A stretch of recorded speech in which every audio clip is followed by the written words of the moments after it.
कौन बनेगा नेता। नगर निगम के चुनाव पास आने वाले थे। पूरे कानपुर शहर में टिकट को लेकर मारामारी शुरू थी, लेकिन सबसे ज्यादा चर्चा में वार्ड नंबर 40 की सीट थी। वो इसलिए क्योंकि इस बार वहां की सीट महिला के लिए आरक्षित थी। अब सवाल ये था कि चुनाव लड़ेगा कौन। इससे पहले ठाकुर साहब वहां से पार्षद थे और इस बार उन्होंने अपनी पत्नी सीमा ठाकुर को टिकट दिलवाई और ठाकुर साहब की शान के कारण सीमा जी ने 20,000 वोटों से चुनाव जीत लिया। अरे बधाई हो सीमा भाभी, अब तो आप वार्ड की पार्षद बन गई हैं। अब तो हमारे काम आप ही करवाएंगी। अरे ये तो सिर्फ नाम की पार्षद बनी है, वो तो महिला सीट आ गई, वरना पार्षद तो मुझे ही बनना था। अब भले ही चेहरा इसका होगा, लेकिन पावर तो मेरी ही होगी। अरे वाह भाई साहब, क्या दिमाग लगाया है आपने भी। आइए आप लोग, खाना लगा दिया है सबके लिए। सीमा जी पार्षद बन चुकी थीं, फिर भी उनकी एक ना चलती।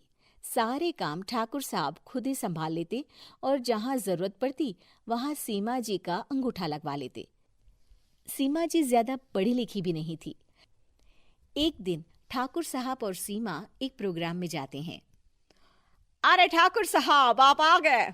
ओहो, पार्षद मैडम भी आ गई हैं। स्वागत है आप दोनों का।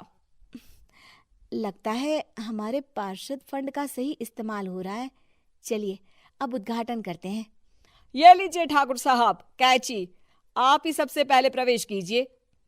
सब लोग आगे निकल जाते हैं और सीमा जी पार्षद होने के बावजूद भी पीछे खड़ी रह जाती हैं। वो देखती हैं कि वेलकम बोर्ड पर उनका नाम है, लेकिन महिला होने के कारण कोई उनका सम्मान नहीं कर रहा। अगले दिन एक आदमी उनके घर आता है। अरे ठाकुर साहब नमस्कार। कल ना हम नोटिस किए कि हमारा घर तो अवैध है और नगर निगम वाले उसे तोड़ने आ रहे हैं। अरे कुछ कीजिए ना ठाकुर साहब। देखो भाई, मैं तो ज्यादा कुछ कर नहीं सकता, पर अगर तुम सबकी जेब गर्म कर दो तो कुछ हो सकता है। कुल मिलाकर 4 लाख लगेंगे। अरे 4 लाख ठाकुर साहब?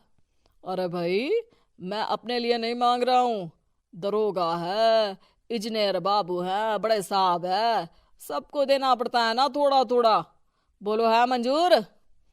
तभी वहां अचानक सीमा जी आ जाती हैं। अरे ये आप क्या कर रहे हैं? पहले इन्हीं लोगों से तो आपने वोट मांगे, अब इनसे ही पैसे ले रहे हो। अरे चुप रहो तुम, तुम्हारा काम है सिर्फ अंगूठा लगाना, तुम वही किया करो। मुझे दूसरे काम तुम मत सिखाओ, समझी? और तुम ना जाओ, अब पैसे लेकर आओ, वरना जेसीबी किसी भी वक्त आती होगी। सब कुछ ऐसे ही चलते रहता है। एक दिन सीमा जी और ठाकुर साहब को एक लोकल मीटिंग में बुलाया जाता है। वहां पर कई और अधिकारी लोग भी मौजूद रहते हैं। अब मैं चाहूंगा कि ठाकुर साहब हमारे बीच 2 शब्द कहें। मेरे प्यारे भाइयों और बहनों, आज मेरा सौभाग्य है कि मैं आप सबकी सेवा दिन रात कर पा रहा हूं। आपने मेरी पत्नी को भारी मतों से जिताया है, इसलिए मैं आप सभी का शुक्रगुजार हूं। मैं आप सबसे वादा करता हूं कि हमेशा की तरह हमारे वार्ड में किसी को कोई तकलीफ नहीं आने दूंगा। सभी लोग तालियां बजाने लगते हैं। अब मैं माननीय पार्षद मैडम को स्टेज पे बुलाना चाहूंगा। अपने नाम को बुलाया सुनकर सीमा जी एकदम चौंक जाती है। उन्हें बिल्कुल उम्मीद नहीं थी कि इतनी बड़ी जगह उन्हें मंच पर बुलाया जाएगा। जैसे तैसे वो मंच पर चढ़ती हैं। ऊपर जाते ही सीमा जी को सारी पुरानी बातें याद आ जाती हैं कि किस तरह उनके पति उन्हें कभी भी आगे बढ़ने नहीं देते और उनके नाम से गलत काम करते हैं। वो बोलने लगती हैं। मैं आपके वार्ड की पार्षद सीमा हूं। आप में से बहुत कम लोग ही मुझे जानते होंगे, क्योंकि इससे पहले मुझे कभी ऐसा मौका ही नहीं मिला।